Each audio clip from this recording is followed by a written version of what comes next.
We titled the conference, Hiding in Plain Sight, Our Corinthian Opportunity. And it's a title that we took from Acts chapter 18, verses 9 and 10.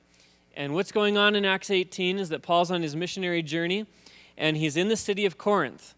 And while he's in the city of Corinth, opposition begins brewing, like it has before in other cities. And he's been run out of town and stoned and all these things. And at night, the Lord Jesus speaks to Paul in a vision. And he tells him this. He says, "Do not be afraid.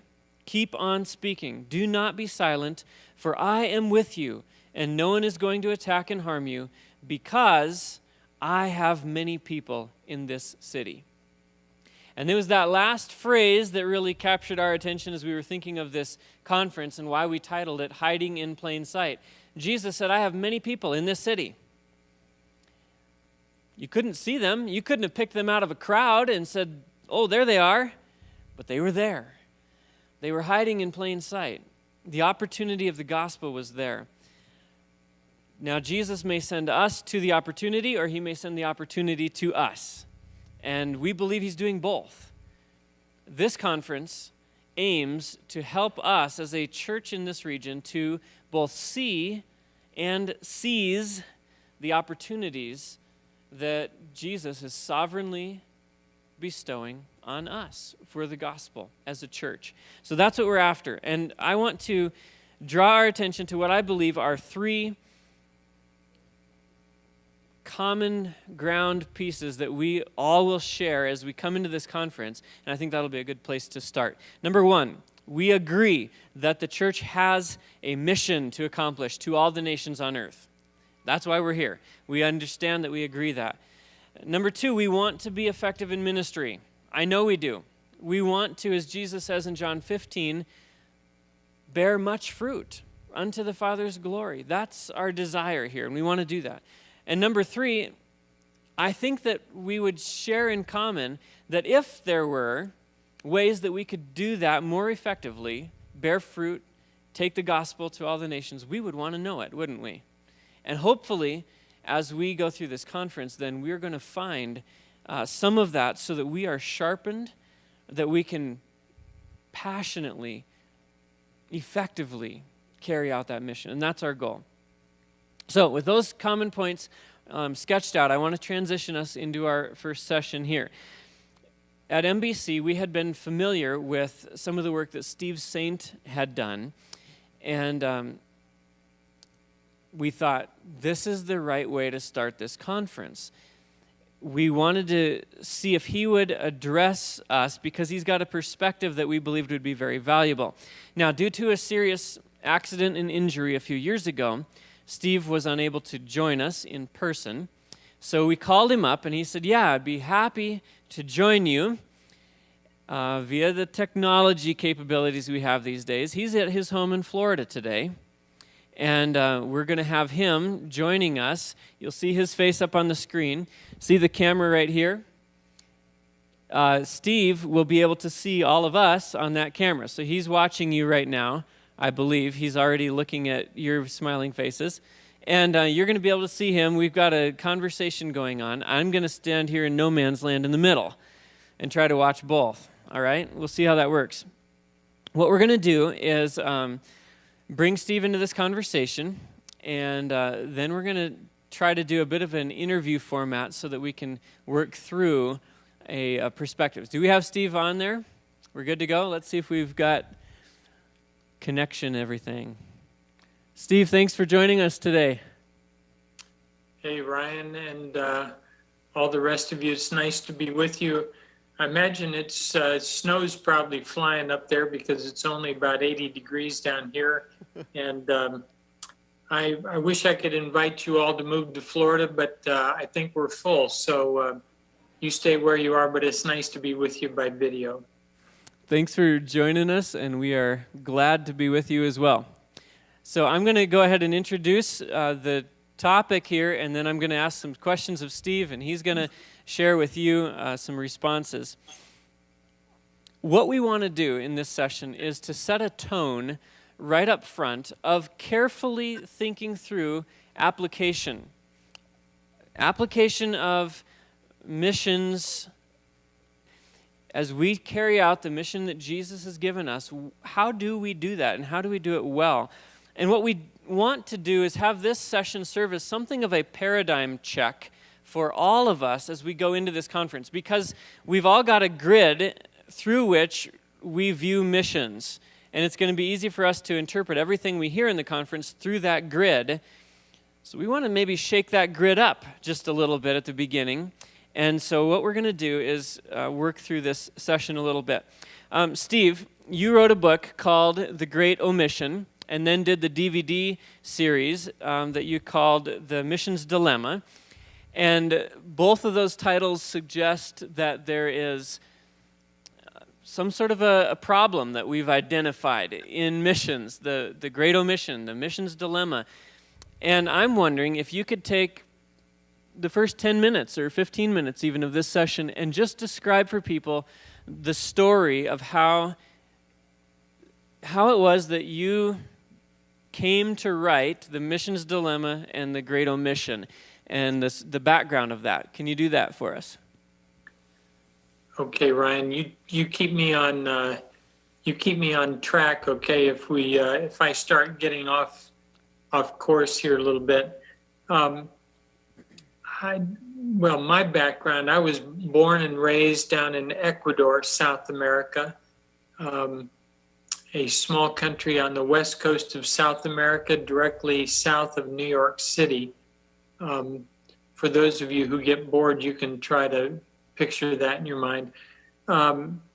My parents were missionaries down on the edge of the Amazon jungle, flying missionaries and supplies into the jungles, flying sick or wounded tribes people out of the jungles. And so my dad was a jungle pilot. In fact, that's the title of the biography of his life, is Jungle Pilot.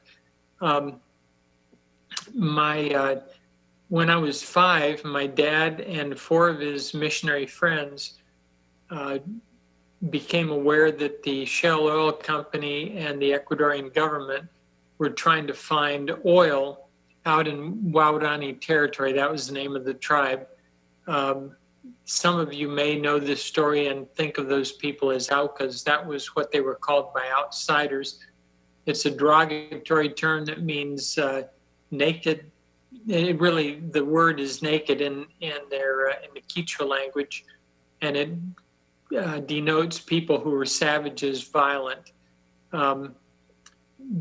Dad and his friends, Dad and the 4 others that he put together, Jim Elliott, Raju Darian, Ed McCulley, and Pete Fleming, and the oil company wanted to get rid of them, either kill them off or drive them so deep that they wouldn't be an obstacle any longer, because the tribes people had been killing Shell Oil Company employees, trying to keep them out of their territory. Dad and his friends were successful in making one peaceful contact on Friday, January 6, 1956. And then 2 days later, Dad saw a bunch of members of the tribe crossing a river between where he had landed his plane on a little sandbar and where the village was where the Waorani were living. And so he called my mom and said, looks like our neighbors are coming for the early afternoon service. It was Sunday, January 8th. And he said, I'll call you back at 4. But at 4, he didn't make the radio contact. It was because he and the other 4 had been speared to death. But God opened a door. 2 years later, my aunt, actually 2 aunts. One, it was my biological aunt, my dad's sister, Rachel Saint, and Elizabeth Elliott, who I think of as Aunt Betty Elliott, went in to live with the Waorani. And Aunt Betty stayed for 2 years and then came back to the States. Was a prolific author and had a great impact on people. But my aunt stayed the rest of her life and lived with and translated the New Testament, or did much of the translation of the New Testament into their language. Where I became involved more, as soon as it was safe, or as soon as it was relatively safe, my mom talked my aunt into letting me go and live with her during summer vacations and Christmas vacations. So I got to know the tribe when I was just I think beginning at age 8. And then when Aunt Rachel died in 1994, I went down to help my jungle family bury Aunt Rachel. And they told me that they had decided that it was time for me to come back and live with them again. I knew that there would probably be a tug in my heart between identifying with the missionary community there in Ecuador or identifying with the Waorani. And I knew I'd have to make a decision. So I decided that because the Waorani had asked me to go and live with them as a family member, that would be, my loyalty would need to be primarily with the Waorani. And, it was tested, that loyalty was tested much I would have ever guessed. There were things that were happening that I probably wouldn't have seen if I hadn't been living with and identifying with the Waorani. The things that were being done to them and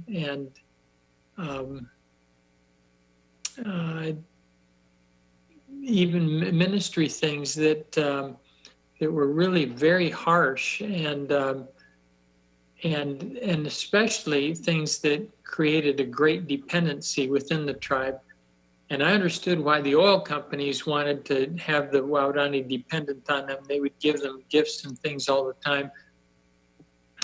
But I didn't understand why missions would want to create dependency. But I saw it happening, and it really became a concern to me.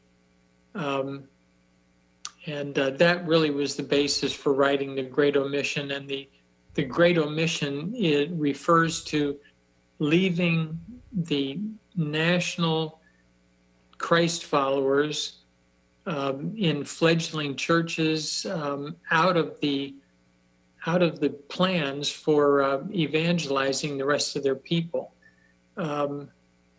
That has been characteristic of missions from North America to the rest of the world, really in the last century.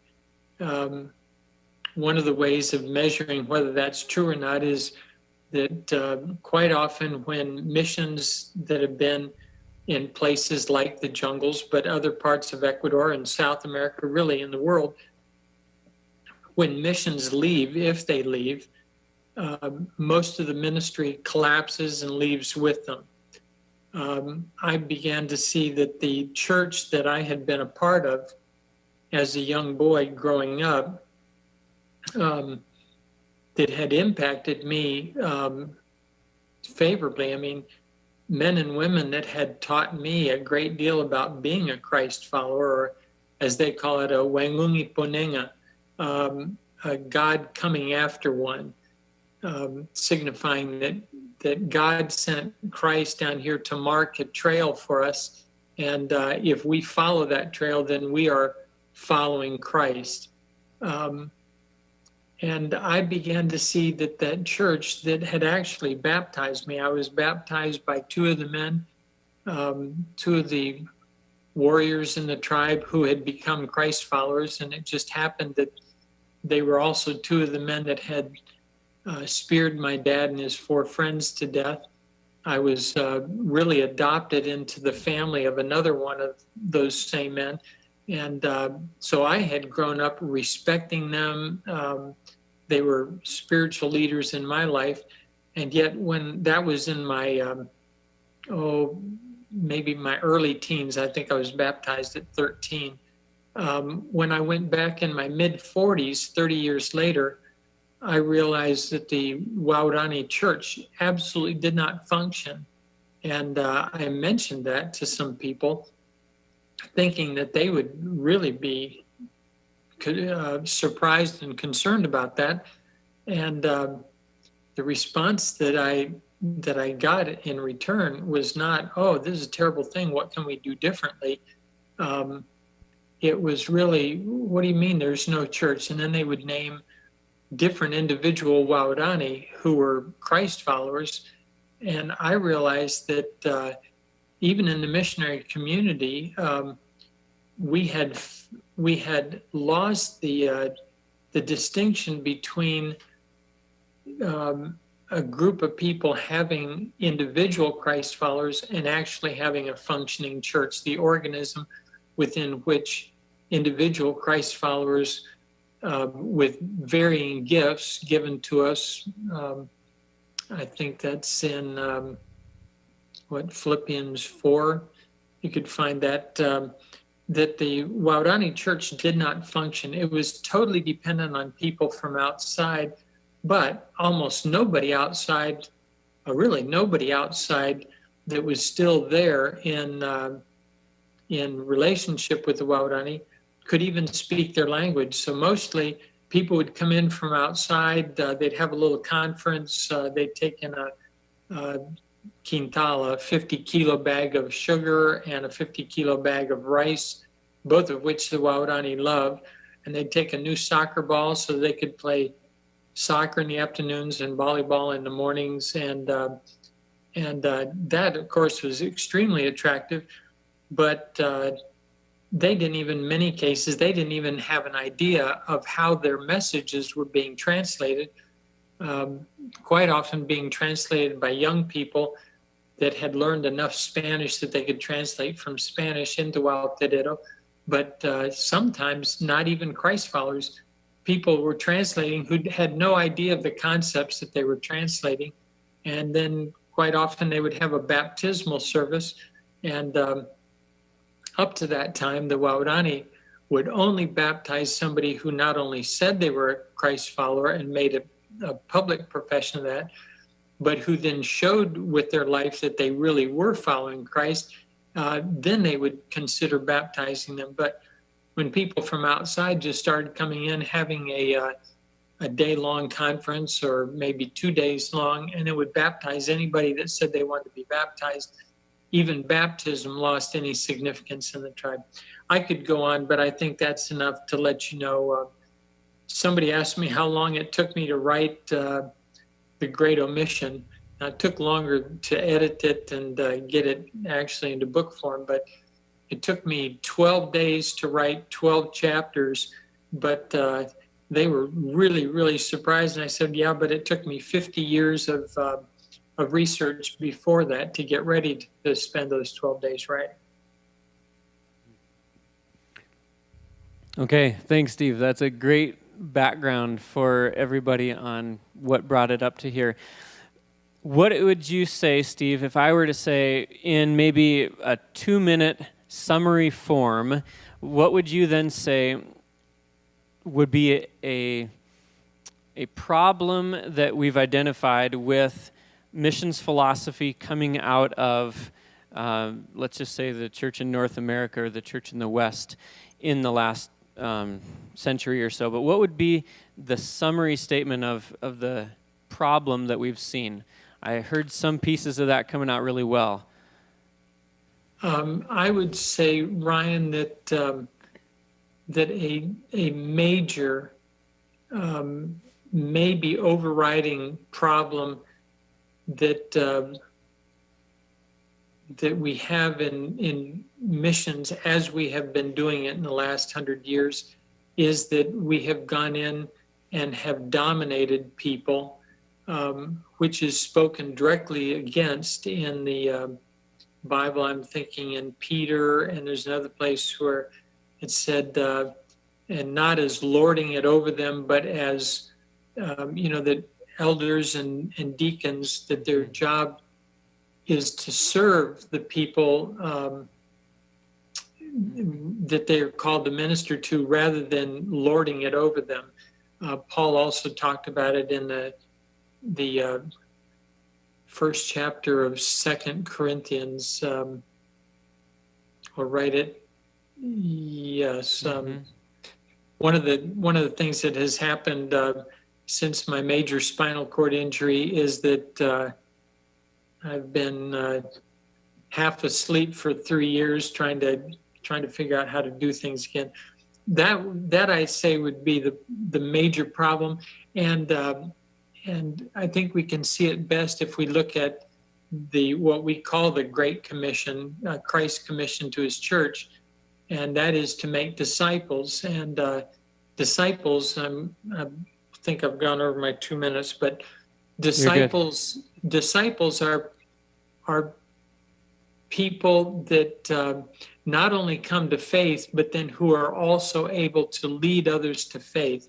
If I have 4 children, or Jenny and I have 4 children and 18 grandchildren, and I think of it like tying shoes. When our kids were very small, it would take a long time to tie their shoes and mine. That was before Velcro.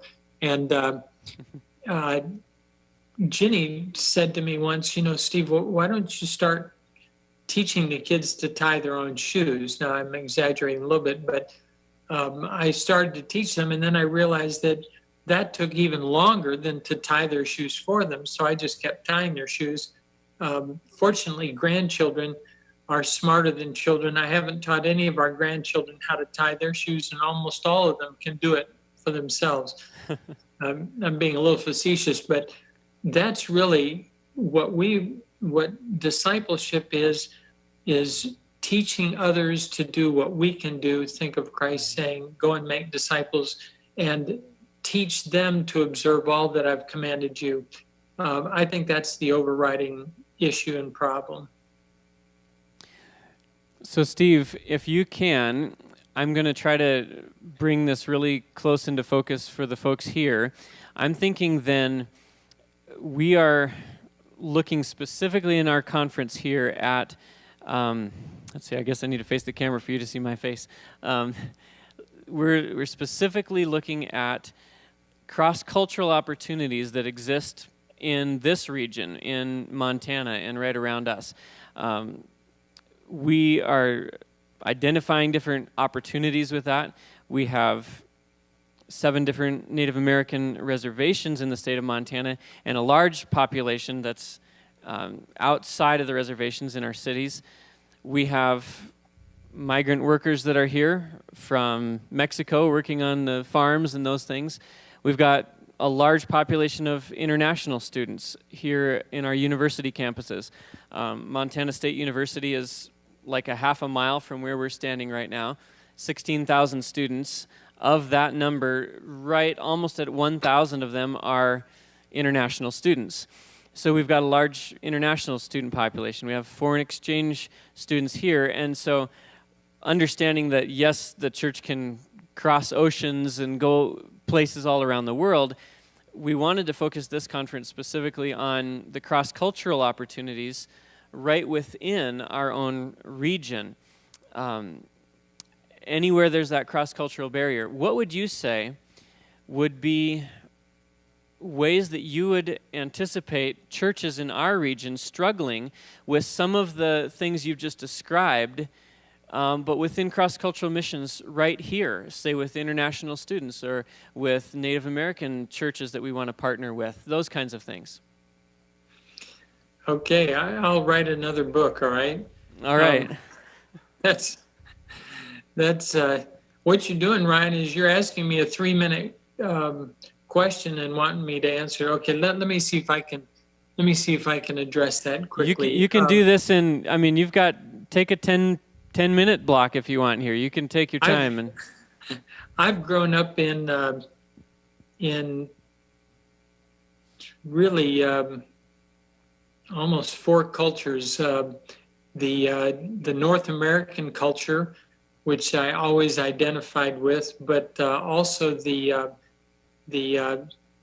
missionary culture, because missionaries tend to gather together in little enclaves in foreign countries, and then the Latin culture, which I grew up very much a part of, and then the tribal culture down in the jungles. And I've told people that I speak well, I can communicate in 4 languages, and all of them I can read the scriptures in, and they're very different. The way that they communicate are very different.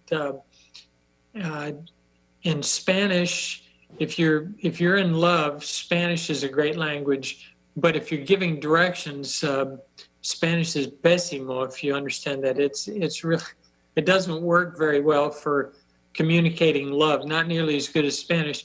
But if you're trying to give directions, you don't want to get directions in Spanish. They say aquícito, aquí nomasito, no te puedes equivocarse. It's just, you say, how far down here is the next intersection? They say, oh, it's just down here a little bit. Just go and you'll find it. You can't get lost. So you don't want to get directions in Spanish. So cultures are really, I would say that they are the lens through which people see the world around them. And as emissaries of the gospel, we are certainly not sent to change people's culture, although that's a mistake that has been made, and has been made with First Nation people or Native Americans that were really have been harshly abused in missions. And we have an interview with a young woman who testifies to that in The Mission's Dilemma. But neither are cultures sacred. It isn't our job to go and try to keep cultures the way they are. Cultures are fluid. They change all the time.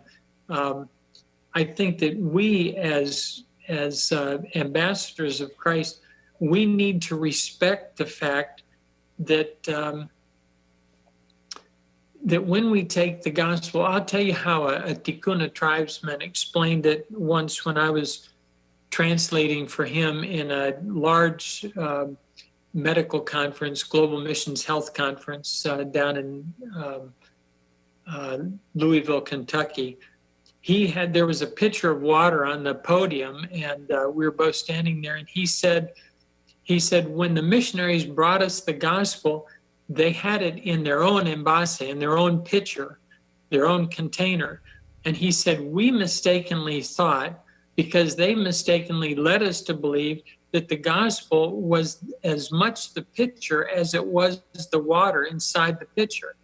He said it took us 70 years to find out that the gospel is just the pure water in the envase.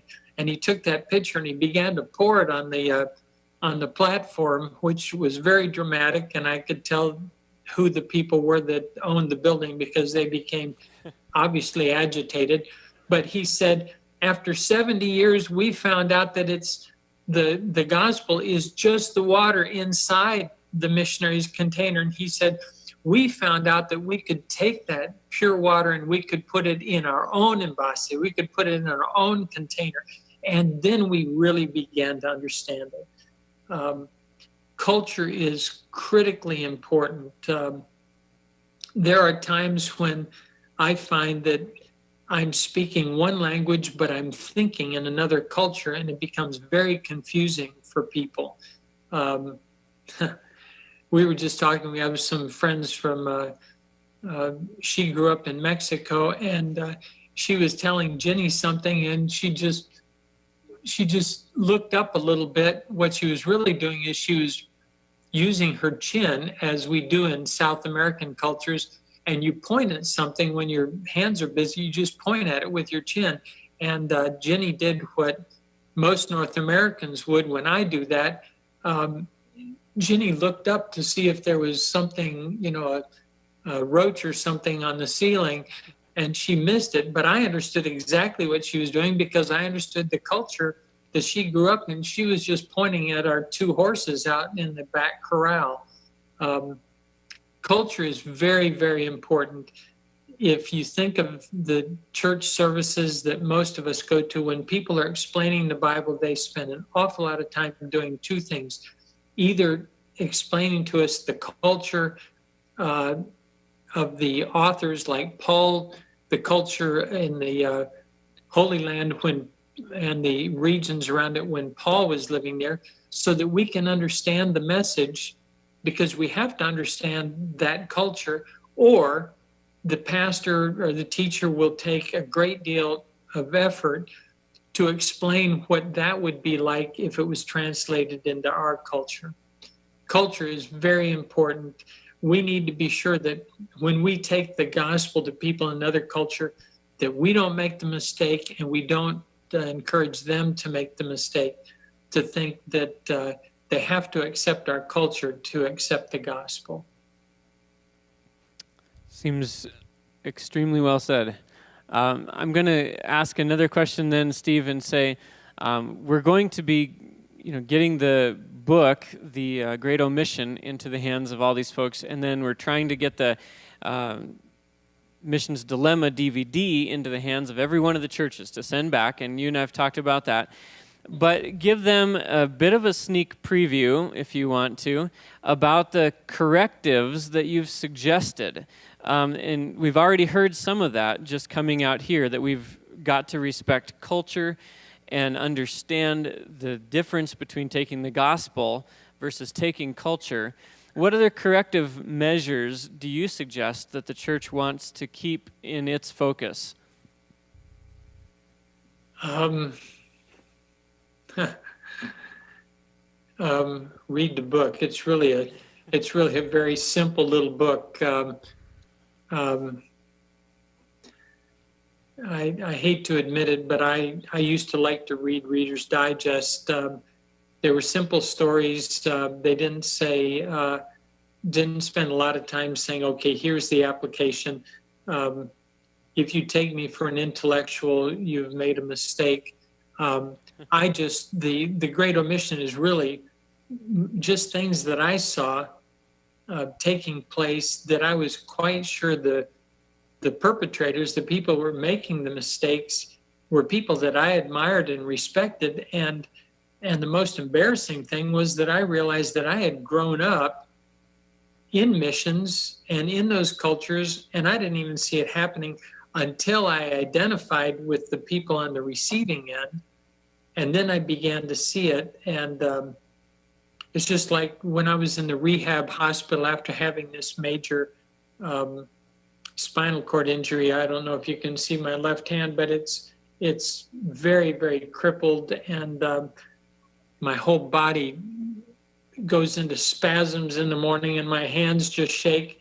But people kept saying to me, I would say, I need you to move my head. I can't swallow.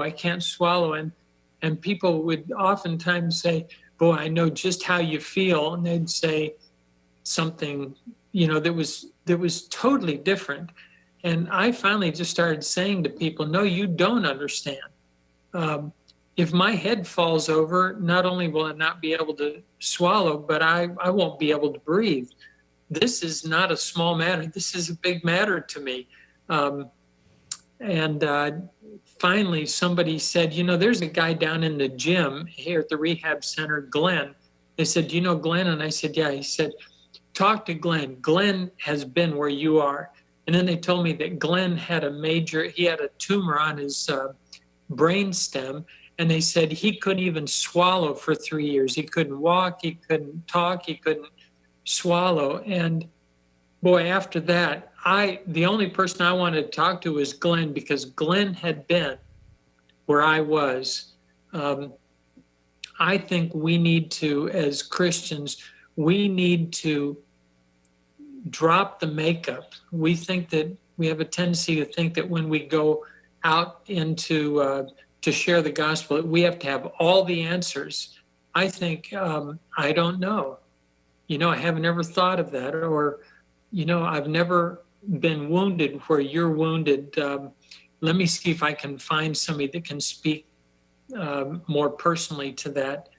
That makes us seem real. When we admit problems that we have, somebody who has a wound wants to be ministered to by somebody who has a scar in the same place, because people who have wounds, spiritual, emotional, financial, whatever they are, they aren't going to believe somebody who's never hurt if they're really hurting. I think that we need to be real people, and we need to admit our own faults when we go out and minister to people. I think maybe I got off course a little bit there. I strongly encourage you to at least watch 2 little sessions in the Missions Dilemma, and then you decide. If you don't want to go on any further, great. I told Ryan that I would participate in seeing that all of you had a chance to get it, even if you couldn't afford it, because what the Missions Dilemma does is I just went and interviewed people from around the world and asked them this basic question. There were some other questions, but my main question was, would you tell me what you would tell the North American church, if you could, without being stoned, what you would like to see us change, or how you would like us to minister the gospel to them. And tell us what we could do differently that would make us more effective, more efficient, more sensitive in sharing the gospel with your culture. And it was amazing because people knew that I had grown up in a tribal setting, and in Latin culture, I'd grown up overseas. People were very open with me. And that's really what it is. It doesn't draw a whole lot of conclusions. It allows you to draw your own conclusions. I strongly encourage you, unless you have an opportunity to travel from country to country around the world, I would suggest that you spend a little bit of time, watch the Missions Dilemma, and hear from the people around the world. A few missionaries, but mostly people from other cultures, other parts of the world who are Christ followers, who I think give good advice about how we should have been and how we should now share the gospel when we go. Okay, Steve, I want to try something interesting. I'm going to try to take a couple of questions from our audience. Does that sound good to you? Yeah, but there's one lady back there that's falling asleep, and that's all you women. I should have done it with the men. Every woman in the audience just wondered, I wonder if that's me. Actually, you're safe. I can't see you well enough to know if you're, unless you do like I do sometimes in church. There are times, because of all the medications I take, that I just can absolutely not stay awake. And when I start falling asleep, my head goes down, I start to drool and snore. I said, there was a man sitting behind me in church one day, and I turned around to him and I said, I am so sorry that I kept falling asleep. And his wife said, oh, don't you apologize to him. He was following suit. Okay, is there somebody out here who would like to ask a question of Steve? We've got about 10 minutes here, and so we've got some time. Who would like to ask a question? I'll bring the microphone to you. All right. Hi, Steve. And I just want to thank you for your book and your DVD. We were able to go through your book and your DVD at our church, and there are some things that still just go round and round in my mind. And I'd like you to maybe just point out or talk about what are simple ways, ignorant ways that we go out and accidentally cause people to become dependent upon us. Oh, well, let me answer that in a backwards way. I have found that some of the missions that are most effective, not only in sharing the gospel, but then in planning a church that can go on without them, are underfunded and understaffed. Fully staffed and fully funded ministries do just what parents have a tendency to do. We just overmother our children. One of our sons was working for me when he was about, I was in the mining business. I I haven't been a missionary my whole life. My aptitude is in business. I do business, and then somebody would ask me to go to some foreign country and do something very different. But that gave me a freedom to do it. But my son came home one day at the mine. He just said, "Pop, I can't work for you." He had been just an absolutely ideal son, just completely obedient and respectful. And I was just dumbfounded when Sean said, "Pop, I can't work for you," and got all red in the face. And when he went home, he told Jenny the same thing. And I said, "Jenny, I've heard other people telling me about how rebellious their children were, but I never would have guessed it would be Sean." And Jenny said, "Steve, you really don't know what's happening, do you?" I said, "Yeah, he just rebelled." She said, "He didn't rebel. Haven't you seen his muscles?" I thought, "Jenny, what are you talking about? Our son is becoming rebellious, and you're saying, have you seen?" She said, "Have you seen his Adam's apple?" And I said, "What in the world are you talking about?" She said, "Steve, he's not a little boy anymore. He's just letting you know that he can accept responsibility, and he wants more responsibility." I was incredibly relieved. I just wasn't prepared for that. I had never been a teenager. Well, I was, but I was completely compliant. You know what? That's something that I think God builds into our children so that they don't just stay children all their lives. It's a good thing, because now I need my children to take care of me, and my grandchildren come over, and I know how to do things. My hands can't do it. So I explain it to them, and I have finally learned a great deal about passing on what I know, because I can only pass it on by explaining it, and they take it on much more quickly. So I think that's a big part of it. I need you to write your questions out. I got, like our daughter said one day when she came home from school, she was just crying and crying in the car. And Jenny finally said, "Stephanie, what is wrong?" And she said, "Oh, Mom, I have so many answers and nobody's asking me the right questions."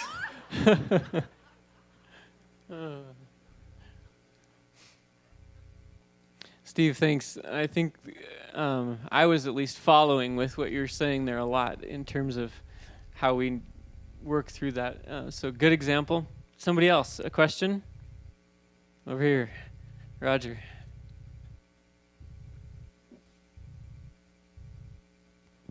Steve, I get what you're saying with establishing dependency upon American missionaries. How do you explain to those people in the tribes that this is going to hurt, but it's going to be good for you? It's kind of like telling your kids, "I got to spank you."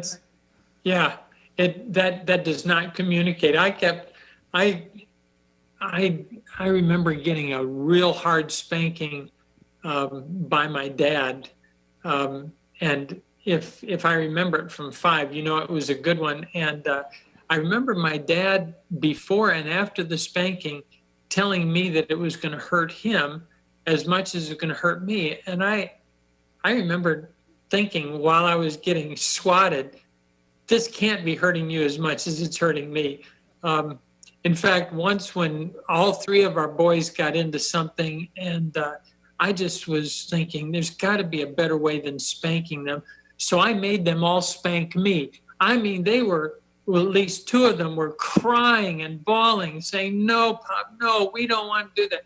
One was quite satisfied. He thought that was a good turnaround. The other 2 never forgot it.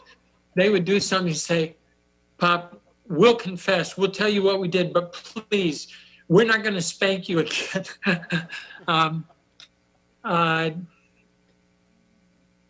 Yeah, where was I going with that?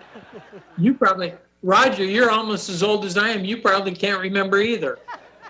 I forgot what I was interested in, actually. Yeah. I'm older than you are, Steve, I'm sure. But I remember. Well, I don't know. They say I gained 20 years in the through this injury and rehab, and that would make me 85. It's just that, you know, you're talking about differences in culture. How do they comprehend things like we're going to change the whole program now? You're saying, you know, we don't want you to be depending on us. How do you get that across? I don't think saying this is going to hurt us as much as it's going to hurt you, that doesn't communicate. I think that something that we can do is to apologize. There were times when our boys, none of them were rebellious. I had mistaken that in Sean. But one day I apologized for something to the boys. I just made a really bad mistake, and it was very obvious, and I apologized. And you know what? For a long time after that, they were just extremely affectionate to me. And I mean, these are teenage boys. And I said, Jenny, what's caused the big change? I mean, our boys, they're just saying, hey, Pop, is there anything I can do to help you? I mean, stuff like that. That's craziness when your boys are teens. And Jenny said, you know what, Steve? I don't know what caused it, but it started when you apologized to him. And you know what? After that, I started just looking for opportunities every once in a while when they became unruly to apologize to them. I think that that's something that we need to be much more open in ministry, is to just say, our mistake, I'm so sorry. I'm so sorry we built a big mission hospital with the generator and all these things so that we had to build a wall around it and put barbed wire on top of the wall and keep people out. I'm sorry, we made a mistake. We should have built 10 little clinics that you could take over and run. That's our mistake. I'm sorry. Good, well said. Let me look at my watch. We've got time for one more quick question if we want to. Somebody else? Tim. Let's see. I can't get through that way. We should do like Johnny Carson used to do on the Tonight Show. He had this deal where he would give the answer and then he would open the envelope and read the question. Maybe I should get a chance to give you an answer and then you ask the question and see if they coincide. Hey, Steve. Tim Dyke. Hey, Tim. Glad to see you again, and how good you look. I thought there was a handsome man up in Montana that looked extremely like an old friend of mine. Oh, old is right. My question has to do with just meeting foreigners for the first time in your area. You know, we do offensive things just when we meet them, just by our culture. We're not even aware of how we offend people. How can they know that we love them and we are going to make mistakes, like you just said? But what can we do right off the bat that says, hey, I want to get to know these people? Okay. Let me answer part that wasn't your question. People from other cultures really don't expect us to understand their culture. If we do love them, they usually will forgive a multitude.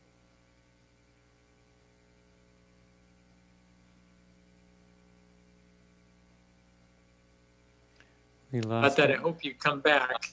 Are you still there? We just got you back. Okay. I got another telephone call. You know what? I think that we have a tendency, at least in North American culture, that if we want somebody to know that we like them, we try to do something for them. In Latin culture, the best thing to do, if you really trust somebody and you want to be their friend and you want them to have confidence in you, is you go and ask them a favor, which puts you in a debtor position. And I think that that's something that I would suggest. Go, especially we are economically, educationally, and technologically superior to almost everybody in the world, and we tend to go and do things for people right away, which makes them indebted to us. And you know, if you try it with money. Sometime loan somebody some money and see how long your friendship lasts. That's the best way. That's the best way to ruin a friendship that I know of. But if we really trust somebody and go and ask them a favor, then they're much more willing to ask us a favor and have a relationship with us.